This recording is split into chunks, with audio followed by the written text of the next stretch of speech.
Croeso mawr a chynas I chi yma, unwaith y rhagor y bore yma, I rhyn y chweched Sul y Pasg.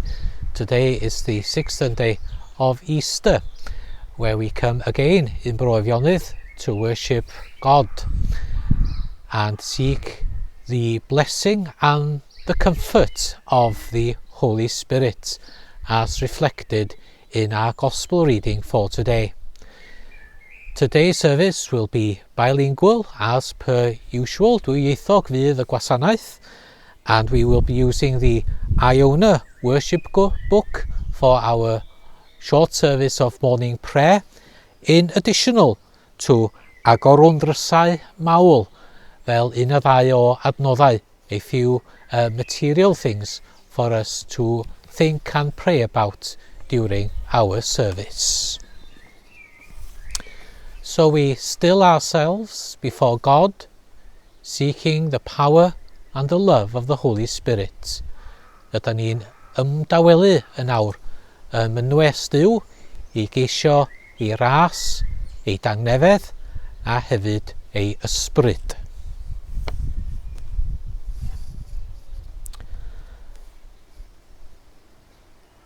The world belongs to God, the earth and all its people. How good it is, how wonderful, to live together in unity. Love and faith come together, justice and peace join hands. If Christ's disciples keep silent, these stones would shout aloud. Open our lips, O God, and our mouths shall proclaim your praise. A short act of confession. Gweddïau o edifeirwch. Holy God, Maker of all, have mercy on us. Jesus Christ, servant of the poor, have mercy on us.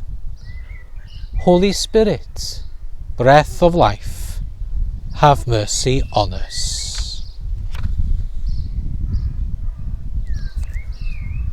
Let us in silence confess our faults and admit our frailty.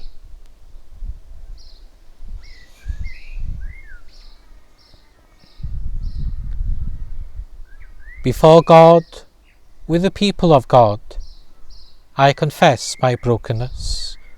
To the ways I wound my life, the life of others, and the life of the world. May God forgive you, Christ renew you, and the Spirit enable you to grow in love. Before God, with the people of God, we confess to our brokenness, to the ways we wound our lives, the lives of others, and the life of the world. May God forgive you, Christ renew you, and the Spirit enable you to grow in love. Amen.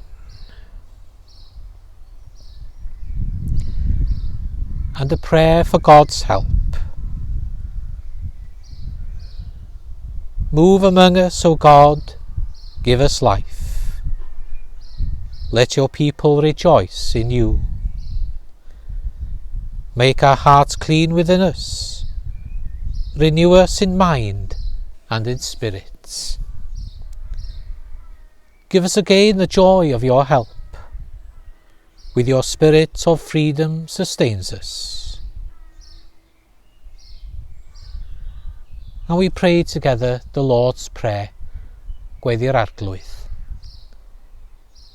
Ein tad, yr hwnwyd yn y nefoedd, sancteiddiau'r dy enw, deled y deyrnas, gwnele'r dewychus, megis yn y nef, felly ar y ddaear hefyd.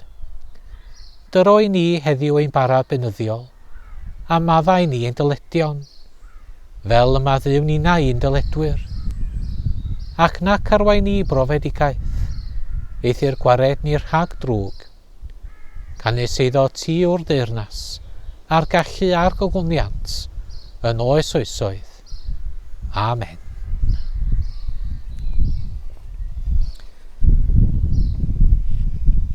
The affirmation of our faith. With the whole Church, we affirm that we are made in God's image, befriended by Christ, empowered by the Spirit.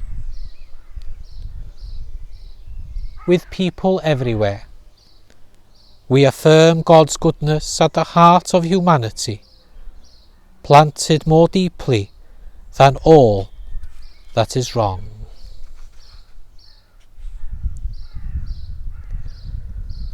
With all creation, we celebrate the miracle and wonder of life, the unfolding purpose of God, forever at work in ourselves and the world.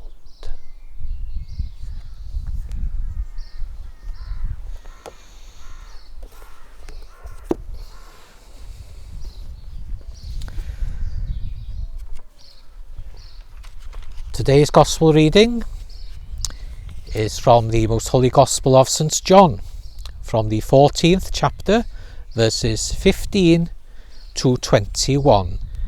Darlleniad o'r Efengyl Sanctaidd yn ôl Sant Ioan, o benod 14, y 15fed adnod i adnod 21.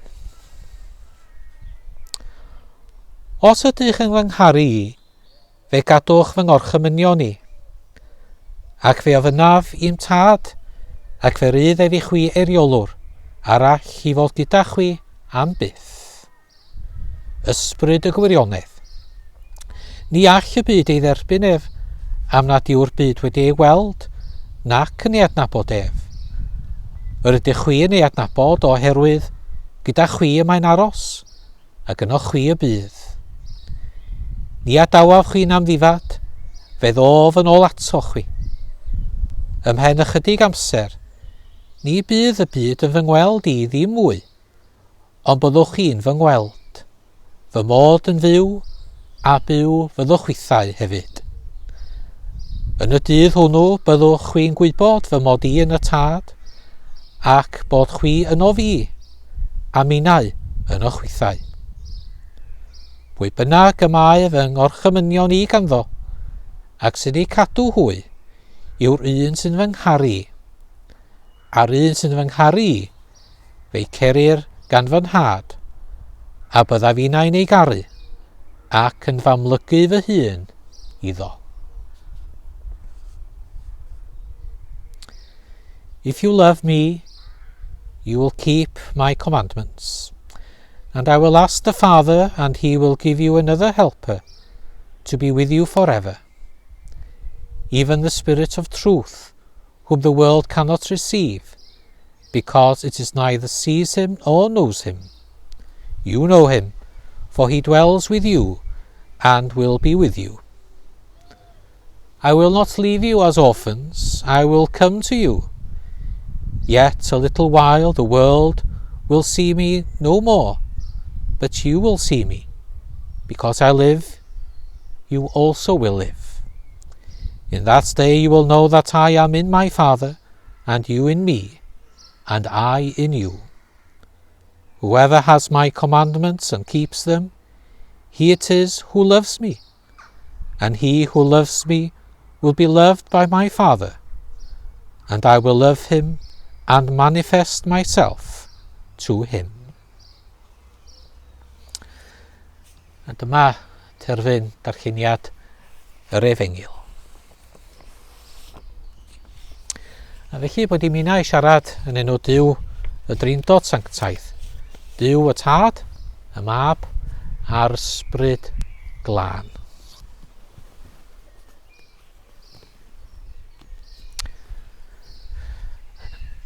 Mewn bywyd, ydyn ni yn aml iawn yn hoff iawn o edrych yn ôl ar brofiadau bywyd.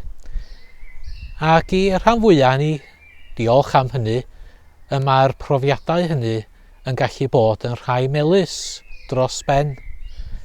Efallai atgofion o neiniau neu teidiau neu dad neu fam, neu ryw drip ysgol i rwla arbennig, neu dyddiau yn y coleg. Mae'r atgofion hynny yn codi yn calon ni, yn enwedig mewn sefyllfa da ni'n gweld yn hunan y dyddiau yma. Ond faint ohona ni fel Cristnogion sydd yn edrych yn ôl ar pwy roddodd fagwriaeth Gristnogol i ni? Pwy oedd yn rhan o'r aelwyd honno, lle roedd Iesu Grist, Duw ac hefyd yr Ysbryd Glân yn dod yn fyw i ni yn ein bywyd bob dydd. Rydw i yn sicr yn cofio pwy oedd yn cymeryd rhan amlwg yn fy nhaith Gristnogol i.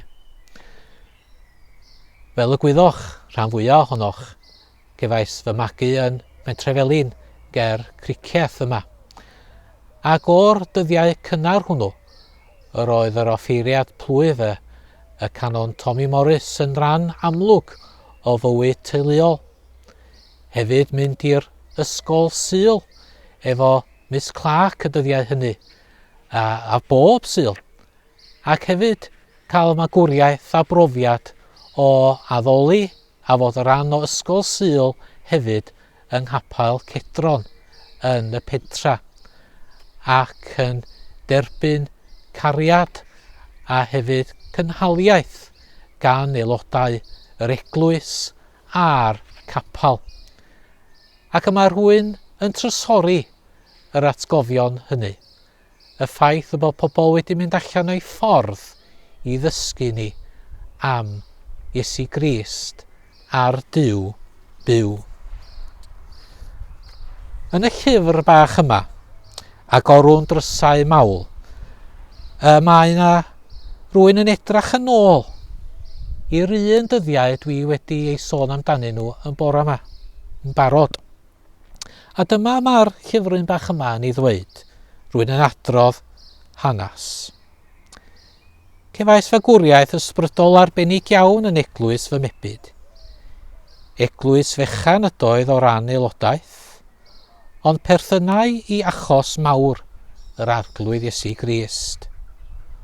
Bobl gyffredin cefn gwlad oedd mwyafrif yr aelodau, ond roedd ei hymroddiad i gynnal oedfa ac ysgol Sul yn ardderchog. Mae'r eglwys fechan hon wedi dod i ben ers blynyddoedd bellach, ac mae'r rhan fwyaf o blant yr ysgol Sul wedi gadael yr ardal ac yn byw mewn rhannau eraill o Gymru a Ddiwhwynt.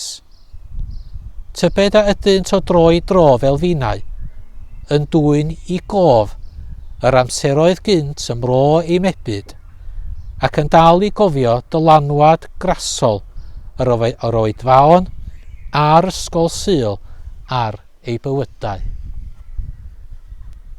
Yn amlwg yma'r person sydd wedi ysgrifennu'r darn bach yna yn meddwl fel finnau yn aml iawn, sbïo yn ôl ar adegau melys, lle roedd yr Ysbryd Glân yn sicr ar waith, fel mae'r Ysbryd Glân ar waith heddiw.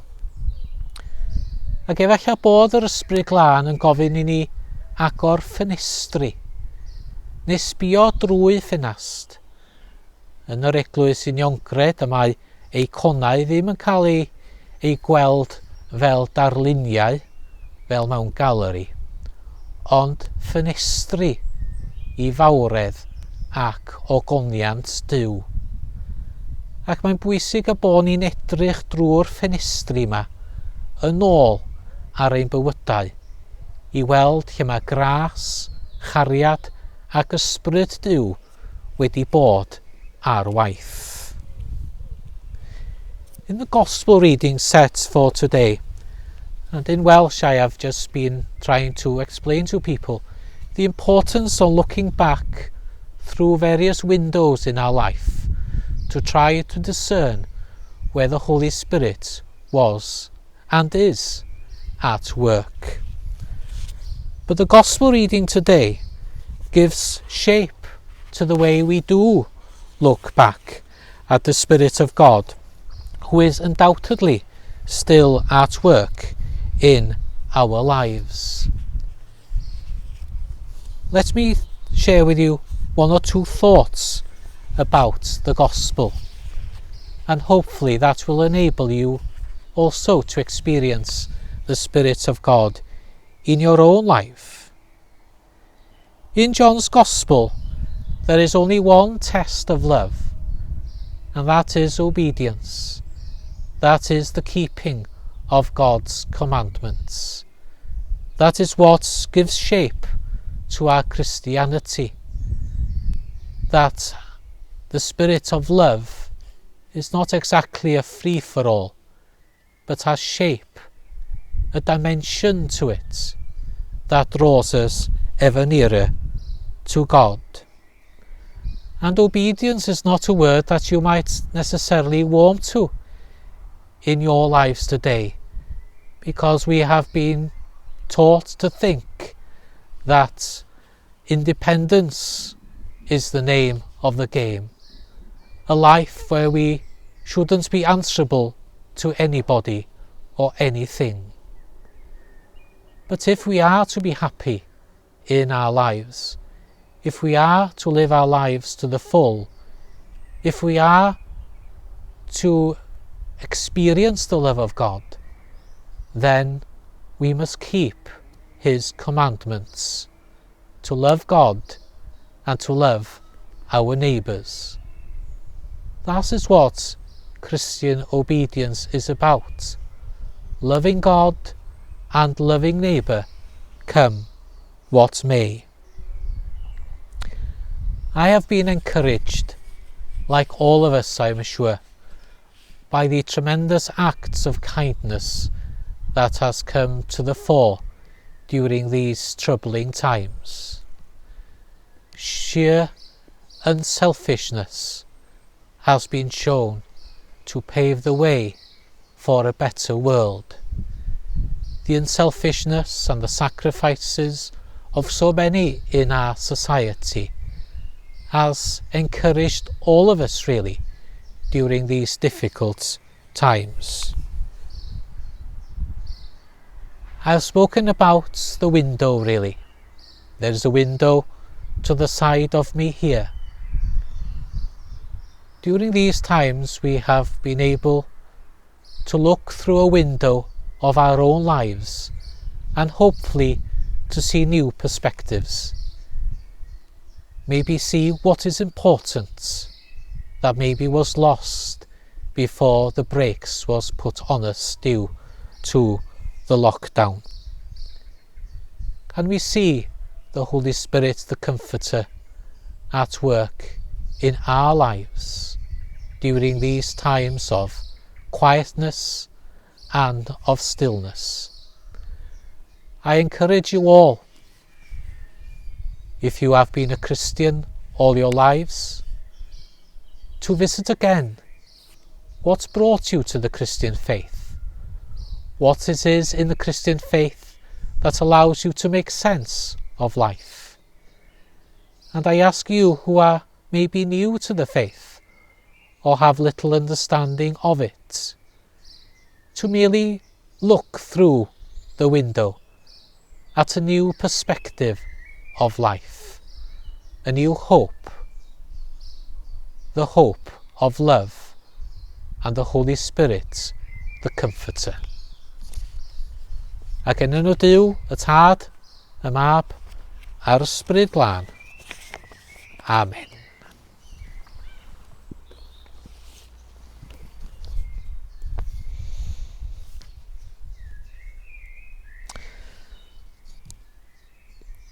Gweddiwn.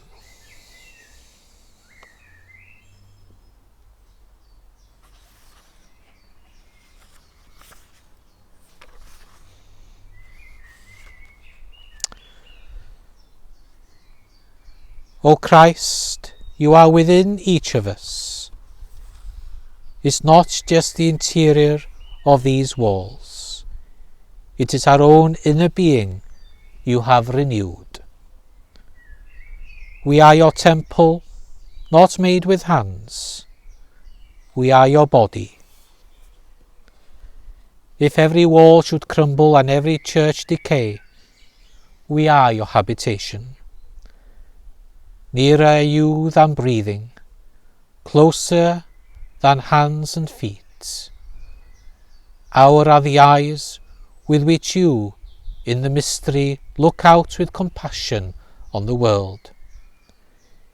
Yet we bless you for this place, for your directing of us, your redeeming of us, and your indwelling. Take us outside, O Christ, outside holiness, out to where soldiers curse and nations clash at the crossroads of the world. So shall this building continue to be justified. We ask it for your own name's sake. Amen. This is the day that God has made. We will rejoice and be glad in it. We will not offer to God offerings that cost us nothing. Go in peace to love and serve. We will seek peace and pursue it. In the name of the Trinity of Love, God in community, holy and one. Amen.